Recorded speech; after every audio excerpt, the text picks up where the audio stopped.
legal standing warga Kota Surabaya terhadap surat hijau pada pagi hari ini. Perkenalkan, saya Nabila Amir, sarjana hukum magister hukum, beserta rekan saya Andi Mulya, sarjana hukum dari mahasiswa Magister Ilmu Hukum Fakultas Hukum Untak Surabaya.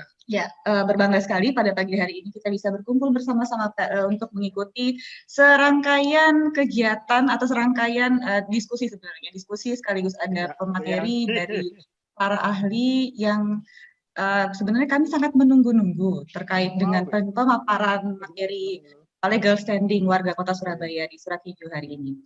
Pak Andi, kita kan sudah pernah sebenarnya berbicara banyak hal tentang legal standing ini ya, bahkan sebenarnya kami berdua juga sempat melakukan gugatan, gitu ya, melakukan gugatan terhadap surat hijau ini. Maksud dan tujuan kami sebenarnya bukan apa-apa, tapi kami ingin melihat sejauh mana sebenarnya legal standing-nya para warga Kota Surabaya yang sudah lahir sampai sudah istilahnya sepuh di Surabaya ini, gitu ya, sampai dengan detik ini, dan ternyata putusannya itu adalah mempertanyakan terkait dengan legal standing penggugat, gitu ya.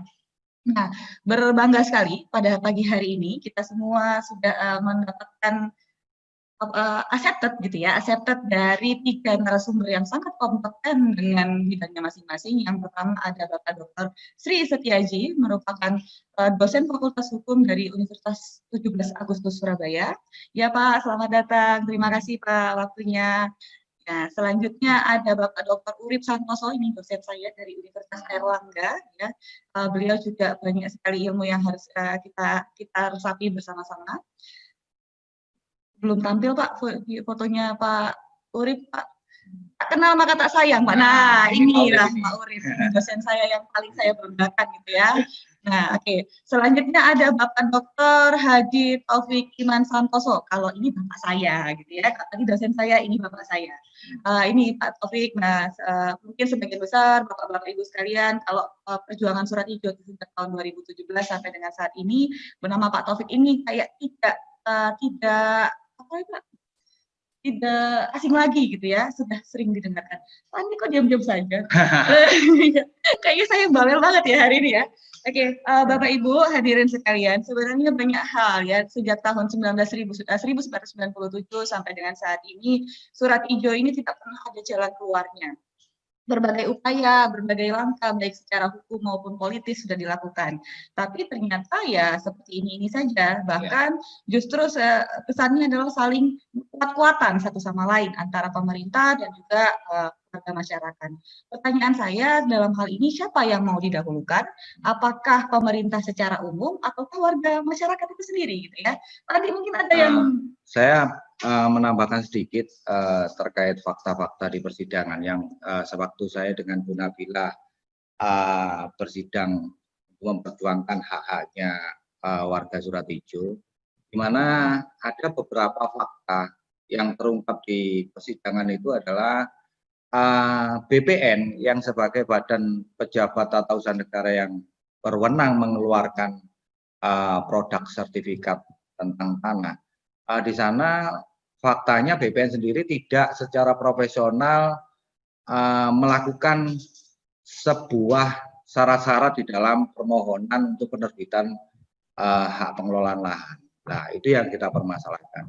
Yang kedua, ada beberapa yang kita anggap ada cacat secara prosedural maupun cacat secara substansi di dalam penerbitan sertifikat hak pengelolaan lahan itu sendiri, dan itu pun diakui oleh Kepala Dinas Pengelolaan Tanah dan Bangunan yang pada waktu itu menjabat, Pak Suryo kalau tidak salah ya Bu ya. Nah, di situ mengatakan bahwa beliau hanya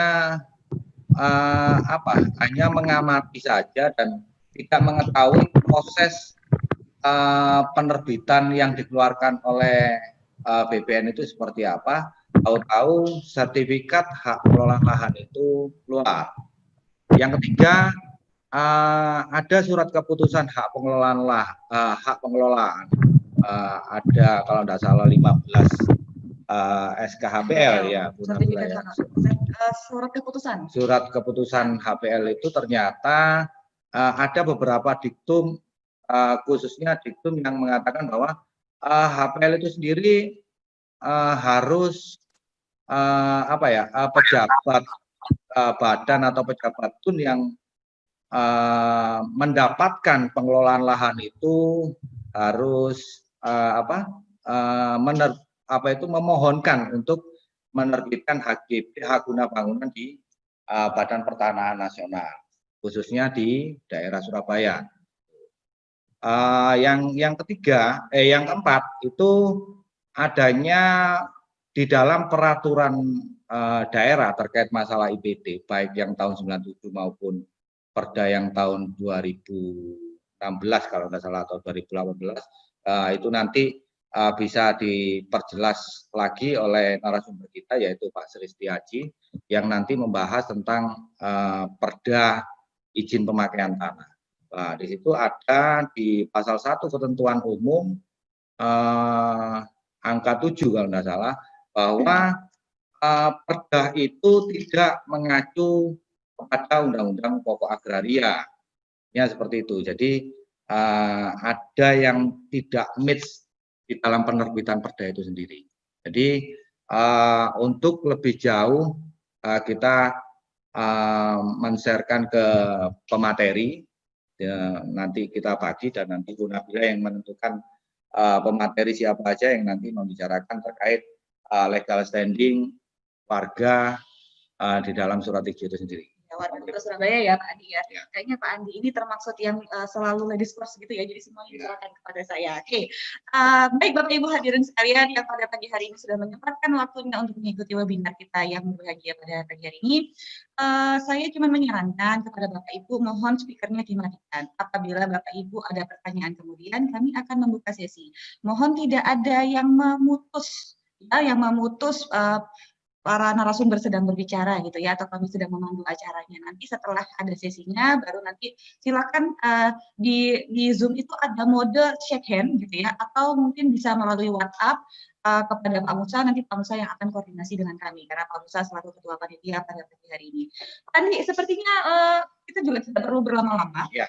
Untuk memulai acara kita pada pagi hari ini, hanya saja kita mulainya santai ya. Santai aja. Serius tapi santai, ya, jangan terlalu tekan gitu ya. Tekan sekali rasanya. Nah, kita sendiri juga berharap ke audiens, yaitu khususnya warga Surat Ijo, tetap semangat, tapi mengurangi intensitas emosional di dalam webinar pagi hari ini. Webinar pagi. Ya.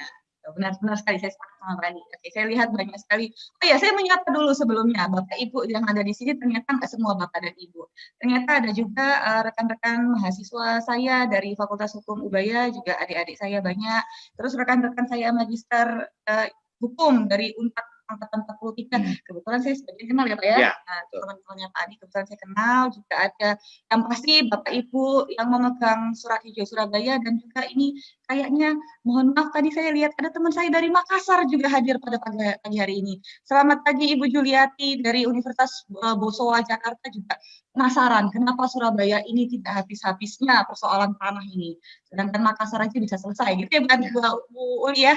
Oke, baik Bapak Ibu sekalian, saya serahkan pada pagi hari ini untuk kepada pemateri pertama. Saya daulat dengan hormat Bapak Dr. Sri Setiaji SH MBum, merupakan dosen Fakultas Hukum Universitas 17 Agustus Surabaya. Waktu dan tempat saya persilakan Pak.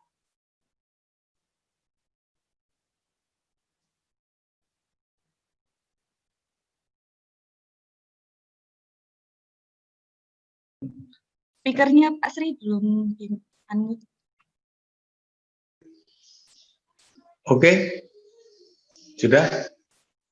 Halo, moderator, Mas Andi. Mantap Pak, mantap Pak. Iya Pak, jelas Pak. Oke, ini saya dahulu ya. Baik, terima kasih. Assalamualaikum warahmatullahi wabarakatuh. Semangat warga komunitas pejuang Surat Ijo Surabaya Merdeka ya. Beberapa hari yang lalu, baru kemarin saya itu ketemu sama Mas Andi, kebetulan mahasiswa saya diminta untuk ikut di dalam webinar ini, partisipasi, kebetulan dijadikan narasumber. Nah, mohon maaf saya tidak siap secara formal tidak saya siapkan materi, namun insya Allah saya masih paham dan memahami serta tahu persis terkait dengan masalah apa itu surat hijau. Sepintas secara historis, saya bersama dua teman saya, yang satu sudah almarhum, Prof. Eman Ramelan, satunya Agus Karmaji, itu secara aktif mulai tahun 2001 sebenarnya, putus 2011 lagi, saya biasa diajak dialog dan diajak ini baik oleh teman-teman di Yosudarso dalam hal ini DPRD Kota Surabaya maupun pemerintah kota. Kalau itu saya amati, kalau itu saya cermati, kalau itu saya lihat,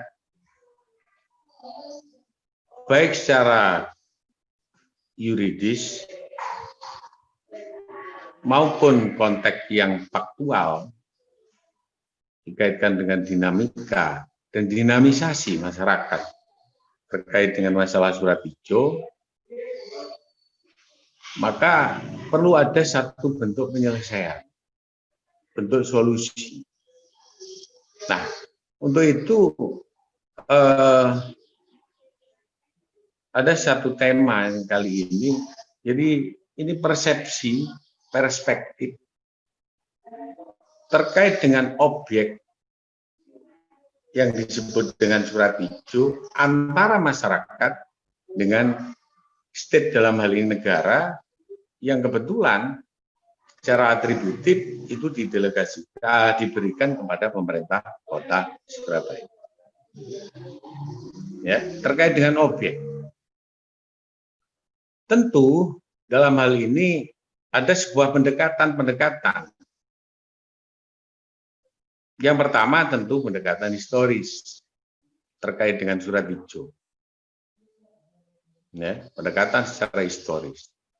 Kita akui, kita paham, saya sendiri juga penghuni surat hijau di Surabaya. Mertua saya juga penghuni surat hijau di Surabaya. Dan saudara-saudara saya hampir 90% itu menghuni di kawasan area yang disebut dengan surat hijau. Sebenarnya apa surat hijau itu? Kan gitu. Surat hijau itu adalah, kalau dulu tahun 71 sampai tahun 80-an, surat itu sebenarnya ada 3. Ada putih, ada apa itu ya, orange, ada hijau. Eksistensi surat ini ada konsekuensi hukum. Kalau putih itu belum masuk. Kalau sekarang tata ruang ya, sejak tahun 92 ada Undang-Undang Penataan Ruang, di mana di situ salah satunya peruntukan dan penggunaan. Nah, kalau surat itu putih, maka itu belum masuk di dalam konteks tata ruang. Kalau dulu disebut dengan master plan. Maka suratnya putih. Kalau bentuknya orange, itu sudah masuk di dalam rencana tata ruang umum. Kalau hijau sudah masuk di dalam kategori detail tata ruang master plan yang sudah jelas. Sehingga surat hijau itu ada penghunian, ada kawasan jasa, dan industri. Itu secara historis. Tentang kepemilikan, sejak tahun 1928, 1926, masyarakat Surabaya, yang dulu pemerintah atau Kementerian atau government Surabaya itu, ada yang disebut dengan Karsidenan Jabat Kota dan seterusnya secara historis. Maka mereka, warga kota Surabaya, baik yang di jabat kota maupun di internal kota Surabaya, itu menempati dengan bebas, menempati dengan leluasa. Nah, konteks yuridisnya, apakah yang ditempati oleh masyarakat Surabaya itu merupakan sebuah tanah yang berstatus hak? Kita tahu dalam konteks yuridis, sebelum adanya Undang-Undang Nomor 5 Tahun 60, bahwa ada Undang-Undang Nomor 8 Tahun 58 tentang nasionalisasi, tentang tanah partikelir. Itu semua di sana disebutkan. Kalau secara historis, kemungkinan masyarakat yang menempati tahun 1928 sampai dengan lahirnya UPA itu bagian dari penempatan tanah-tanah yang disebut dengan konteks yuridis nasionalisasi. Tetapi, nah ini, setelah adanya Undang-Undang Nomor 5 Tahun 60 dalam ketentuan konversi, itu ada sebuah hak yang diberikan oleh masyarakat melalui sebuah keputusan Presiden Kepres 32 tahun 79 itu membatasi tentang adanya konversi. Nah, saat itulah ada satu momentum, ada satu event, ada satu kesempatan bagi masyarakat. Salah satunya dalam pasal Kepres 32 itu hak atas tanah yang sudah dikuasai oleh masyarakat sekian puluh tahun lamanya, dengan catatan apabila itu tidak dipergunakan oleh pemerintah negara untuk kepentingan negara dan pemerintah, maka itu bisa diberikan kepada masyarakat atau mereka yang menempati. Konteks yuridisnya begitu, konteks historisnya begitu. Konteks sosiologisnya, pendekatan sosiologisnya, ini berjalan terus dan berjalan terus. Sekitar tahun 80, tahun 90, antara kurun waktu itu, betapa sulitnya menyelesaikan sebuah tadi disebut sama moderator Andi, betapa sulitnya untuk menyelesaikan dan mendapatkan sebuah hak atas tanah bagi masyarakat itu. Kemungkinan pada saat itu ada satu goodwill dari pemerintah kota memberikan sebuah tawaran atau ada sebuah interaksi hukum, interrelasi hukum antara masyarakat dengan pemerintah kota. Kalau sulit mencari, karena itu sudah ditetapkan sebagai sebuah kawasan pemukiman, maka adalah sebuah interaksi hukum. Itu diberikan sebuah tanah yang disebut dengan tanah hijau. Maka masuklah itu dalam sebuah aset. Konteks hukum macam-macam, persepsi hukum macam-macam, apakah itu okupasi atau apa, dalam ekstrimnya begitu, tapi itulah sebuah interaksi hukum yang sudah menjadi sebuah kesepakatan. Kalau tadi dikatakan BPN tidak konsisten, BPN tidak profesional, ya itu bagian dari sebuah historis dan konteks yuridis dalam sebuah pendekatan yang memang itu terjadi. Yang itu terjadi. Kan gitu. Nah, sekarang kalau itu disebut sebuah aset, kita lihat perolehan sebuah aset. Ada aset yang memang diberikan oleh negara, pasal 2 UPH, berikan kepada pemerintah daerah. Ada juga dasar dari pembelian, ada juga dasar dari perolehan lain yang sah. Apakah itu dalam kategori yang tidak, termasuk perolehan yang sah, itu bisa didiskusikan dengan pendekatan-pendekatan, dengan konteks-konteks teori, apakah itu termasuk dalam teori kepastian hukum atas dasar teori kemenangan. Nah, itu hal-hal yang menjadi landasan dalam sebuah pendekatan. Ya, real dalam sebuah regulasi yang terus bergulir sesuai perkembangan masyarakat, bisa regulasi, bisa dideregulasi, itulah perkembangan dalam sebuah sistem ketatanegaraan. Konteks dalam regulasi secara formal ada yang disebut dengan mulai tentang undang-undang berbendahara negara, tentang peraturan pengelolaan barang dan aset daerah, dan lain sebagainya. Sekarang persepsi antara pemerintah dengan persepsi pemerintah terhadap objek yang sudah ada konteks yuridisnya, ini menjadi, menurut saya, ada sebuah konflik norma dengan sebuah fakta yang ada. Nah, bagaimana konflik norma ini? Ya, pemerintah mempersepsikan dalam hal ini pemerintah kota Surabaya dengan dasar-dasar dari undang-undang atau peraturan perundangan yang ada. Saya menggarisbawahi khususnya dalam pasal 43 Undang-Undang tentang Perbendaharaan Negara tahun 1/2003. Dari situ kepala daerah itu mempunyai kewajiban yang bersifat akuntabel, yang bisa dipertanggungjawabkan baik secara publik, kontabilitas publik maupun kontabilitas ke internalnya. Itu mengunci apa yang harus dilakukan oleh pemerintah daerah dengan dinamisasi masyarakat Surat Hijau ini. Ya, sebenarnya sejak tahun 2001 itu di bawah kepemimpinan 2001 di bawah kepemimpinan Cak Narto, itu goodwill dari pemerintah sudah ada untuk memberikan terhadap apa yang disebut dengan surat hijau yang dihuni masyarakat ini, apa yang harus dilakukan? Tentu karena di dalam sebuah sistem ketatanegaraan, sistem negara, dengan mengacu kepada regulasi yang ada, apa yang harus dilakukan. Seiring berjalan, dinamika terus berjalan, dan lain sebagainya, saya sampaikan bahwa surat hijau ini adalah sebuah potensi. Dengan tingkat hunian yang begitu banyak, macam-macam potensinya. Tapi yang jelas potensi bagi masyarakat itu sendiri adalah potensi untuk papan, potensi untuk mencari makan. Cari makan, mencari sandang. Terlepas dari itu potensi 500.000 lebih penghuni surat hijau. Kalau dalam konteks, mohon maaf,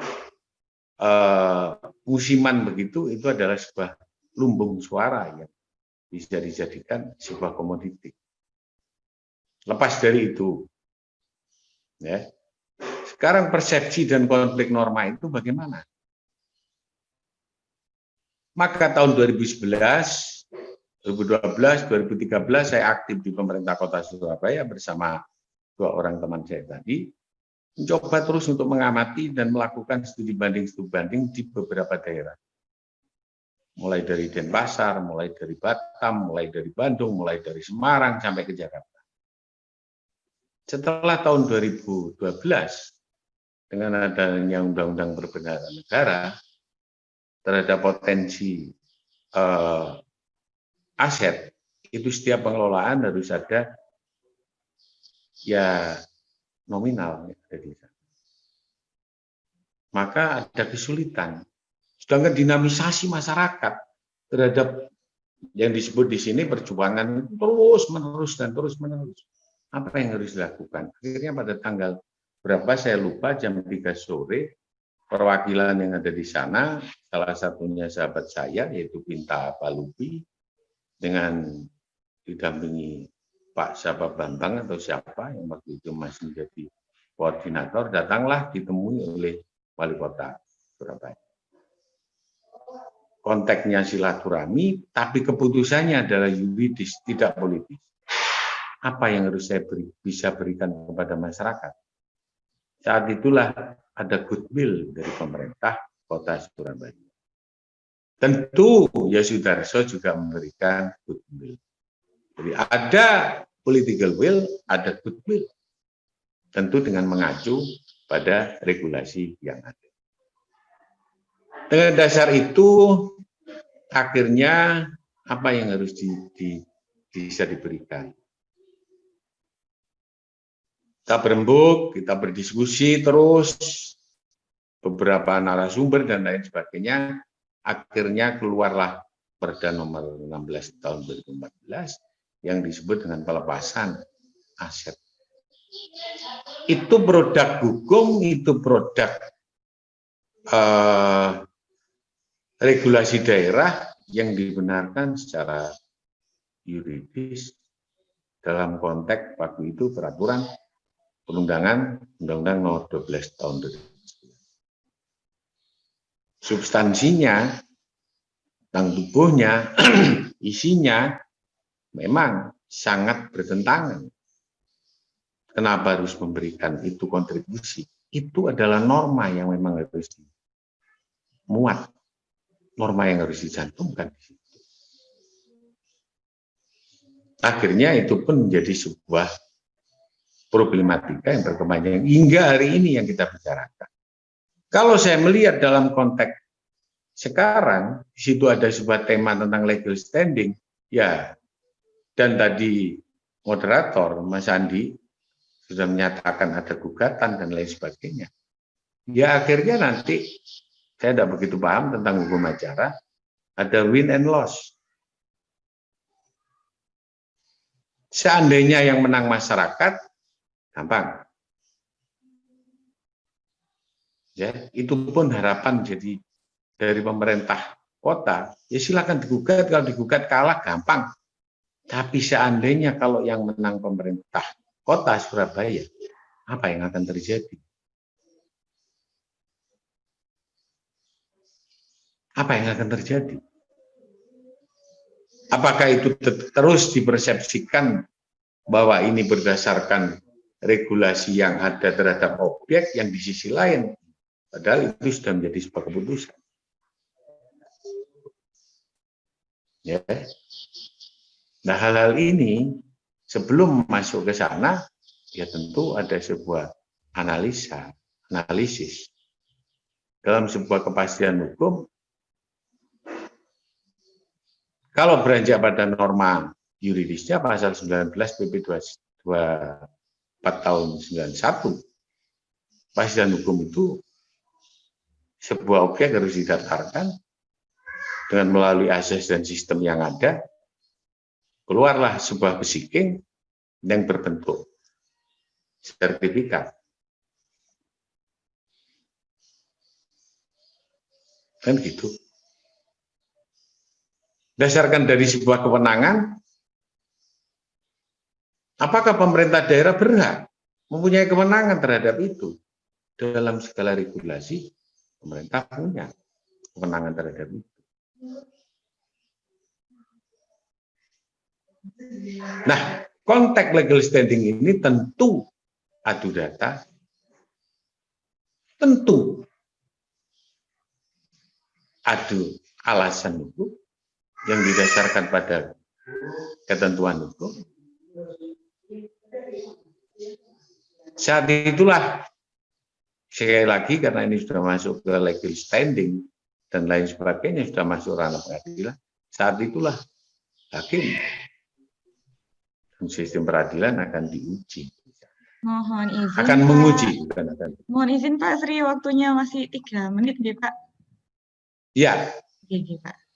Kalau tadi saya katakan, ini kan win and loss akhirnya. Yang win itu pemerintah kota Surabaya, apa kira-kira yang akan dilakukan? Mencari solusi, solusinya sudah ada dalam perda. Kalaupun belum, itu mestinya bisa dikomunikasikan dengan alasan-alasan hukum. Adanya deregulasi, itulah yang mestinya bisa masuk di dalam sebuah ranah persepsi dan ranah interpretasi berdasarkan argumentasi. Kalau sudah ada data ini, saya yakin sampai saat itu saya tidak menjustifikasi, tetapi Ibu Risma sendiri menyatakan saya harus melepaskan. Kasihan masyarakat. Pertanyaannya kenapa sebelum di bawah kepemimpinan Pak Bambang Deha, Pak Narto, sebelumnya kok tidak ada pemikiran seperti itu. Padahal rezimnya dalam rezim hukum masih memungkinkan dan sangat memungkinkan. Contoh di Kota Malang, contoh di Kota Semarang, contoh di Kota Bandung, semua dilepas sebelum tahun 2007, 2006, dan 2001. Tidak ada masalah. Kalaupun sudah dikuasai, dilepaskan. Waktu itu kalau tidak salah hasil studi banding saya 3, sekian persen atau 0,33% ganti rupiah pada negara. Karena ikut di dalam Kepres 32 tahun 70.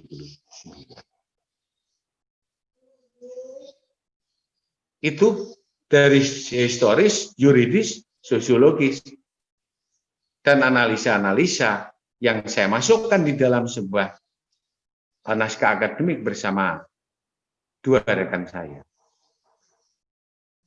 Itu bisa secara metodologis pada saat itu bisa dikatakan sebagai sebuah hipotesa. Sebuah tesa. Kalau sekarang mau ada sintesa, ya nggak masalah. Itulah perkembangan sesuai dengan madhab di dalam hukum apapun yang memang seharusnya diikuti oleh masyarakat dan pemerintah. Tapi endingnya pada sebuah pengadilan, ya saya berdoa masyarakat bisa menang. Masyarakat menang nggak masalah, bagi pemerintah kota yakin kok itu tinggal melepaskan dengan bagaimana sih melepaskan sebuah aset pada itu atas putusan dari sebuah pengadilan, tidak masalah. Itu karena waktunya begitu mendesak, sementara yang bisa saya sampaikan, Mbak Moderator dan rekan-rekan pejuang Surat Hijau maupun semua audiensi, dan khususnya pada narasumber rekan-rekan saya. Terima kasih. Assalamualaikum warahmatullahi wabarakatuh. Waalaikumsalam warahmatullahi wabarakatuh. Terima kasih banyak Pak Sristi.